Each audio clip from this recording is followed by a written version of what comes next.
மதுரை வண்டியூரில் அமைக்கப்பட உள்ள வ.உ. சிதம்பரம் பிள்ளை சிலைக்கு குடியரசு துணைத் தலைவர் சி.பி. ராதாகிருஷ்ணன் இன்று அடிக்கல் நாட்டுகிறார்.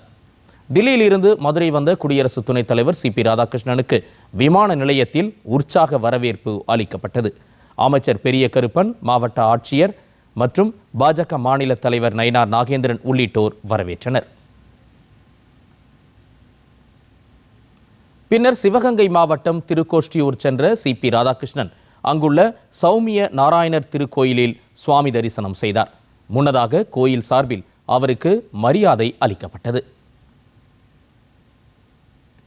இதன் பின்னர் சிவகங்கை வேலுநாச்சியார் அரண்மனையில் அமைந்துள்ள வேலுநாச்சியார் திருவுருவச் சிலைக்கு சி.பி. ராதாகிருஷ்ணன் மாலை அணிவித்து மரியாதை செலுத்தினார். மதுரை வண்டியூரில் அமைக்கப்பட உள்ள வ.உ. சிதம்பரம் பிள்ளை சிலைக்கு குடியரசு துணைத் தலைவர் சி.பி. ராதாகிருஷ்ணன் இன்று அடிக்கல் நாட்டுகிறார்.